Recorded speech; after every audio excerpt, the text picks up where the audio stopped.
하나는 회복교회를 찾아주신 여러분 안녕하세요. 오늘은 기복신앙은 하나님을 공범자로 만든다는 내용으로 말씀을 나누겠습니다. 우리나라에 복음이 들어온 지 그리 오래되지 않았지만 세계에서 유래를 찾아볼 수 없을 정도로 한국 교회는 빨리 성장했습니다. 빠른 성장의 배경에는 기복신앙이 자리 잡고 있습니다. 우리나라는 원래 샤머니즘, 즉 무당신앙이 크게 자리 잡고 있었습니다. 새벽마다 정한수를 떠다 놓고 삼신 할머니한테 빌었고 당산나무나 또 바다, 산, 바위 이런 곳에도 신이 있다고 믿었고 중요한 일이 있을 때마다 큰 돈을 들여서 제사를 드렸습니다. 물론 제사를 드리면 그만큼 효험이 있다고 믿었기 때문에 여러 가지 굿을 하면서 무탈을 기원했고 씻김 굿을 통해서는 마음의 응어리진 한을 풀었고 그 효과도 어느 정도 있었습니다. 물론 심리적인 영향으로 인한 효력이 나타난 것이겠지만요. 그러다 천지를 지으신 전지전능하신 하나님을 믿는다는 기독교가 들어오게 되니까 그 대상이 바뀌었습니다. 신들의 대장이기 때문에 능력이 그만큼 더 있다고 믿었기 때문입니다. 새벽마다 정한수를 떠놓고 삼신 할머니한테 빌었던 기도는 새벽 기도로 대치되었고 많은 정성은 헌금으로 대신했습니다.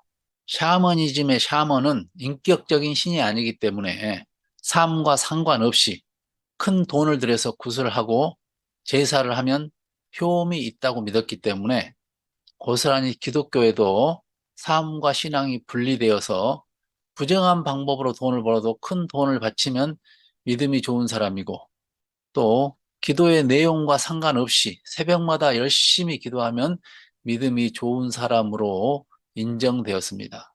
그래서 새벽 기도를 마치고 돌아가면서 남의 집 호박을 따가면서도 죄책감이 느껴지지 않았습니다. 대학 입시철만 되면 특별 새벽 기도를 하는 교회들이 늘어났고 실력과 상관없이 내 자녀가 대학에 합격하기를 빌었습니다. 이렇게 하는 모습이 부러웠던지 절에서도 따라하기 시작했습니다. 예전에 인맥을 동원하거나 돈으로 뭐든 해결하던 시절이 있었습니다. 대학 총장이라는 인맥을 동원하거나 큰 돈을 써서 합격할 수 있는 그런 시절이 있었습니다. 지금은 이런 것들은 부정청탁으로 불법이라는 것을 알게 되어서 세상이 점점 투명해지고 또 이런 것들이 드러나면은 부끄러워합니다. 그런데 종교인들이 오히려 이런 것들을 당연한 것인 양 하게 되었습니다. 공의로우신 하나님께 부정청탁을 하면서도 부끄러워하지 않았습니다.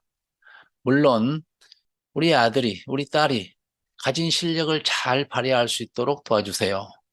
실수하지 않도록 해주세요. 너무 긴장해서 시험을 망치지 않도록 해주세요. 이런 기도는 누구나 할 수 있는, 이런 마음은 누구나 가질 수 있는 부모의 마음입니다. 이런 것을 누가 뭐라 말할 수 없습니다. 그런데 실력이 되지 않는 자녀를 합격해 달라고 부탁하는 것, 이런 것은 어떻게 보면 부정청탁이라 할 수 있습니다. 실력이 되지 않는 사람이 붙는다면은 실력이 되는 사람 누군가가 떨어져야 한다는 이야기이기 때문에 이런 기도를 공의로우신 하나님께서 과연 들어주실까? 교회에 다닌다는 이유만으로 이런 특혜를 주실까? 의문이 됩니다. 만약 이런 사람이 합격을 했다면은 그것은 그 사람의 실력으로 합격한 것이지 하나님께서 부정한 방법으로 합격시켜 주신 것은 아닐 것입니다. 그런데 하나님께서 나의 기도를 응답해 주셨다고 자랑하고 싶은 마음이 커서 하나님께 특별한 은총을 받아서 합격한 것처럼 간증을 하기도 합니다. 이것은 어찌 보면은 죄 없는 하나님을 공범자로 만드는 것과 같습니다. 이것을 기복신앙이라고 합니다. 하나님께서 진정으로 자녀들에게 주시고자 하는 복을 왜곡시킨 것입니다. 예수님께서 우리에게 말씀하신 하나님께서 주시고자 하시는 복은 팔복입니다. 이 복은 하나님의 자녀가 되어서 하나님을 인격적으로 만나서 위로를 받고 평안을 얻고 천국을 얻는 것들과 관계가 있습니다. 구약 시대에는 천국이 밝히 드러나지 않았기 때문에 많은 자녀가 복이었고 또 땅을 기업으로 받는 것이 큰 복이었습니다. 그러나 천국에서 오신 예수님께서 천국 복음을 전파하시면서 복의 개념이 달라졌습니다. 회개하라 천국이 가까웠느니라. 심령이 가난한 자는 복이 있나니 천국이 저희 것이며 애통하는 자는 복이 있나니 하나님의 위로를 받을 것이요 온유한 자, 의를 위하여 핍박을 받는 자, 화평케 하는 자, 마음이 청결한 자, 이런 자가 복이 있나니 이런 자들이 하나님을 보고 하나님의 위로를 받고 하나님의 상을 받는다고 말씀합니다. 이런 복들이 하나님께서 우리에게 주시고자 하시는 가장 귀한 복입니다. 그런데 이런 복들은 다 인격적인 것과 관계가 있습니다. 곧 하나님께서 우리 자녀에게 가장 바라시는 것은 인격적인 변화, 하나님의 성품을 닮아가는 것입니다. 성령의 열매인 사랑, 희락, 화평, 오래 참음, 자비, 양선, 충성, 절제, 온유, 이런 모든 것들이 다 인격과 관련되어 있는 것들입니다. 그동안은 내가 진정으로 이웃을 사랑하지 못했고 또 원수를 사랑할 수 없었던 내가 예수님을 만나서 예수님의 용서를 경험하고 나니까 이제는 원수를 사랑하고 이웃까지 사랑할 수 있는 사람이 되었다는 것. 바로 이것이 진정한 변화고 복입니다. 이전에는 누가 오리를 가자고 하면은 거절했습니다. 그런데 이제는 심리도 가질 수가 있고 겉옷을 달라고 하면 속옷까지도 줄 수 있고 오른뺨을 때리면 왼뺨까지도 내밀 수 있는 여유가 생겼습니다. 왜냐하면 이제는 그런 것들이 그렇게 중요하지 않기 때문입니다. 더 중요한 하나님의 자녀의 신분이기 때문에 세상에 하찮은 자존심 따위는 버리고 내려놓고 오히려 내가 주도적으로 이끌어가는 것입니다. 세상이 무서워서도 아니고 억지로 끌려가는 것도 아닙니다. 오히려 내가 더 주도적으로, 내가 더 적극적으로 상대를 이끌어 앞장서는 것입니다. 이것을 기꺼이 할 수 있는 여유가 생겼습니다. 그런데 물론 이렇게 하나님의 자녀답게 사는 것이 쉽지만은 않습니다. 그래서 우리가 새벽마다 기도하면서 제가 하나님의 말씀대로 살고 싶은데 잘 안 됩니다. 때로는 넘어지고 실패합니다. 그렇지만 하나님의 말씀대로 사는 것이 진정한 복이라는 것을 제가 깨닫게 하시고 그것을 알아서 그 말씀대로 살려고 몸부림치고 싶습니다. 이렇게 몸부림치면서 그 말씀대로 살 수 있도록 은혜를 주시도록 기도하는 것. 이것이 진정 우리가 해야 될 기도가 아닐까요?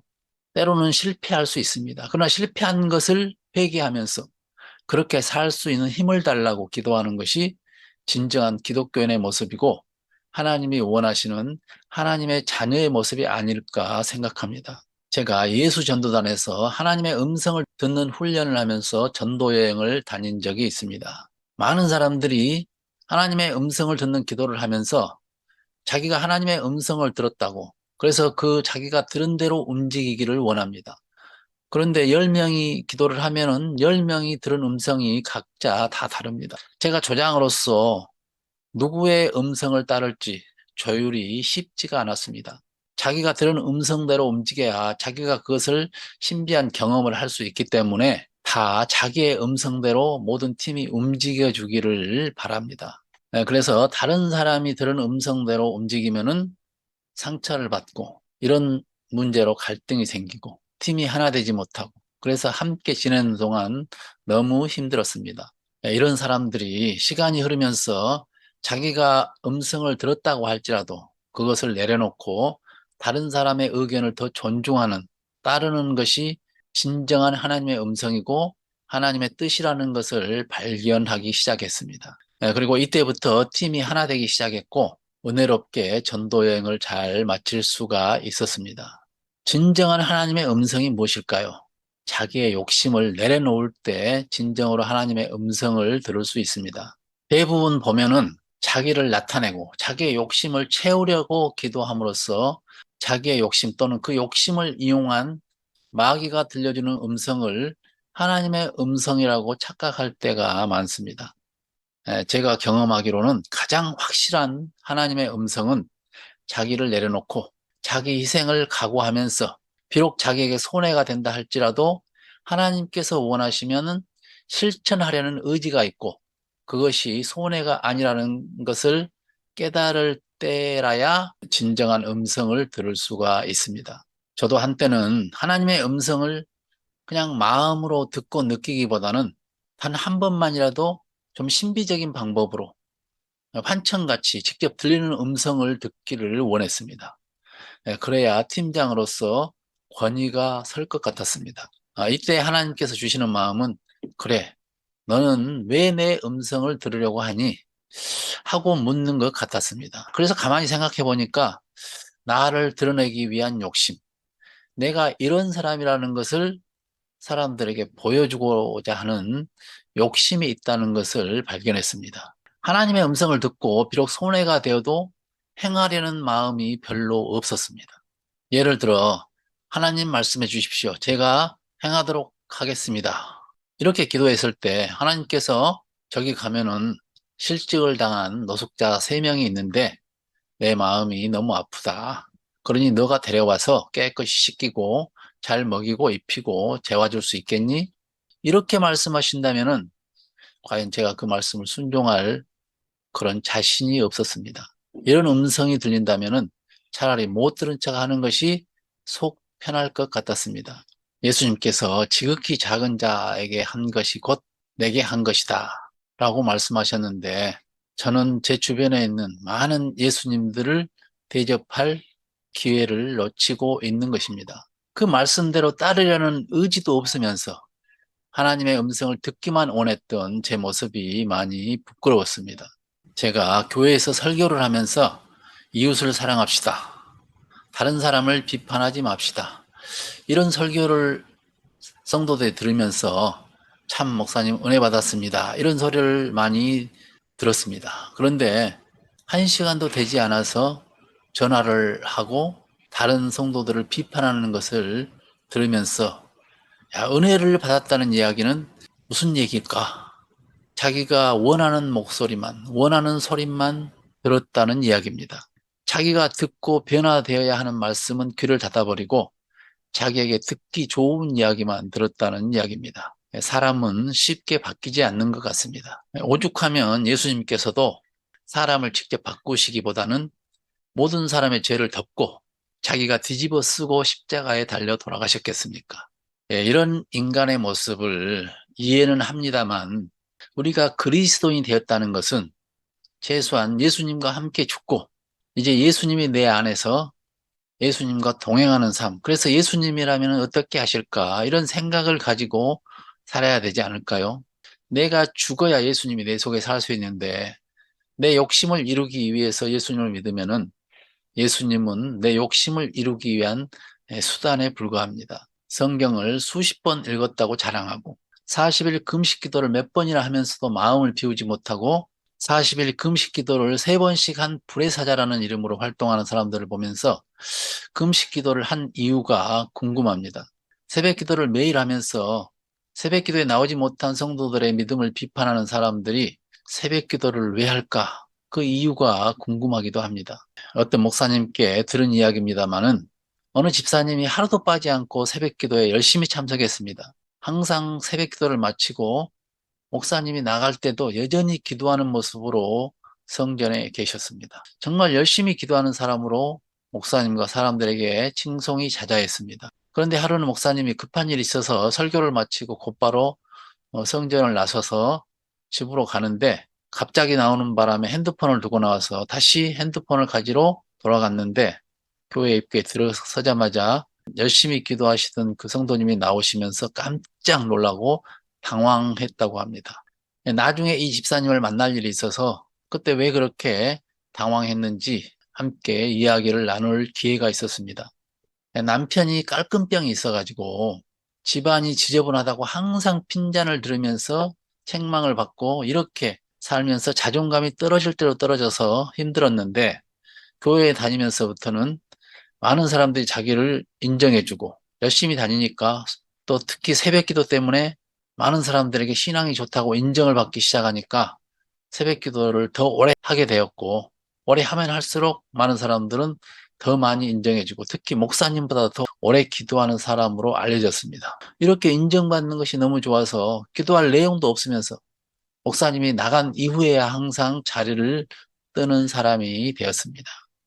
이렇게 인정받는 것이 좋아서 기도할 내용도 없으면서 목사님보다 더 오래 하는 모습을 보여왔는데 그날 목사님이 나가는 것을 보고 빨리 나오다가 들켜서 당황했다는 것입니다. 이렇게 사람에게 인정받기 위해서 억지로 신앙생활했던 자신의 솔직한 모습을 고백하면서 목사님으로부터 신앙 안에서 참 자유가 어떤 것인지 새벽기도가 전부가 아니라는 사실을 또한 듣고 좀 자유로운 신앙을 가질 수 있었다고 말합니다.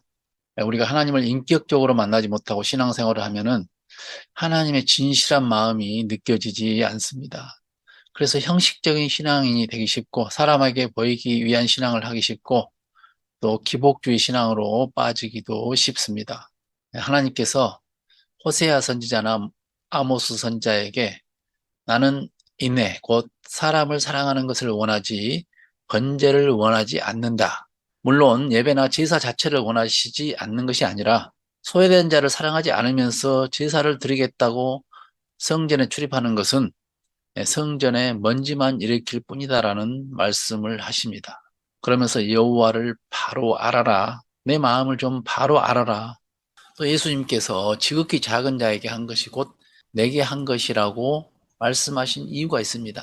예수님께서 새 계명을 주시면서 하나님 사랑과 이웃 사랑을 동시에 말씀하신 이유가 있습니다.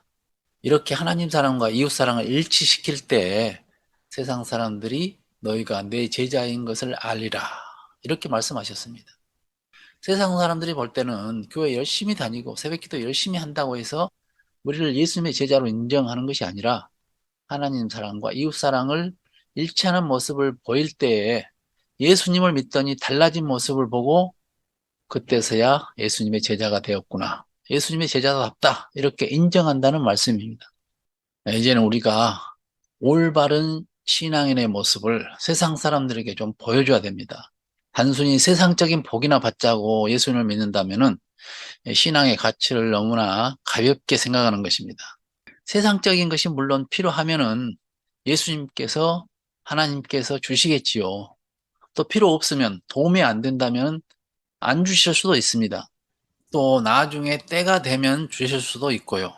하나님께서 목숨을 주시기까지 우리를 사랑하신다는 것이 믿어진다면 그런 하나님을 신뢰한다면 내가 기도하고 그 내용, 그 결과는 하나님께 맡겨야 되지 않을까요?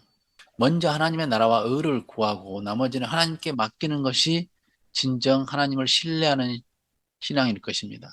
네, 오늘은 여기서 줄이고 다음에 계속해서 말씀을 나누도록 하겠습니다. 항상 하나님께서 주시고자 하시는 복을 가장 소중한 것으로 알고 그것을 마음껏 누리며 사시는 여러분들이 되시기를 바랍니다. 샬롬.